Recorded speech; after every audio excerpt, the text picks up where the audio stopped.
I thought we'd have a listen to some of the remarks that former Prime Minister Hamdok has made during his briefing at the Chatham House in London recently. And this is the part that I found to be most interesting in what he had to say. On the following demand and issues that has to be addressed for it to happen. First, we need to have unfettered access, cross-border and cross-line, with a strong monitoring mechanism. Here we can benefit from previous experience in Sudan, like the Operation Life Sudan, which happened under war. There was no ceasefire, but they were able to provide assistance.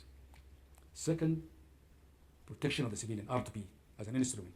We need to, actually, I must say here, we're very much disappointed with the recent report by and it's not only us, most of the world, of the Secretary General report to the Security Council, which fell short of saying anything, excuses and all that. I think we have to work on R2P, think about enforcing a no-fly zone. This is important to me because I think, you know, when you start talking about no-fly zones, you're clearly trying to stop one side from being able to conduct military campaigns because there's only one side that has an air force. So this is really ridiculous to suggest.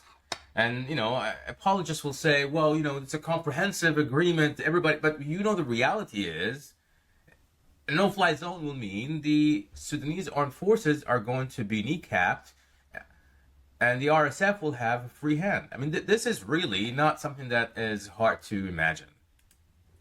Having safe zones inside the country, even to the point where we should boldly talk about bringing boots on the ground to protect the civilians. Boldly. Now, this is where you can hear his frustration. Look at his face. Look at his face. He's mad. He's big mad. Look at this. This is extremely important. You know, I mean, it's not. It's bullshit, okay? But he expands on this a little bit later. If I'm not mistaken, somewhere around here. Country that has boots on the ground.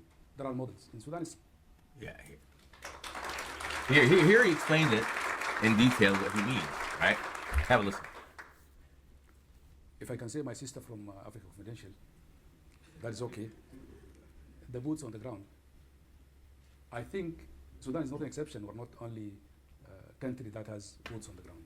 There are models. In Sudan itself, just not long ago, we had 3 missions. UNAMID had more than 40,000 troops from all over the world. I guess the African Union, also some of the African leaders, proposed that they could supply troops. Like this would require cooperation between Africans and non-Africans. They need not only for soldiers, but also equipments and all that.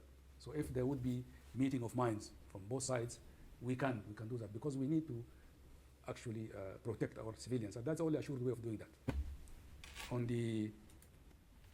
The only assured way of doing that is to get two sides that are fighting right now, the two sides that don't seem to be concerned with civilian casualties, and one side a lot more indifferent to civilian casualties than the other.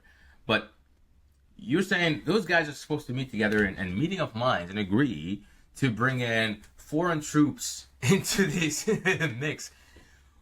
What the hell is this guy smoking?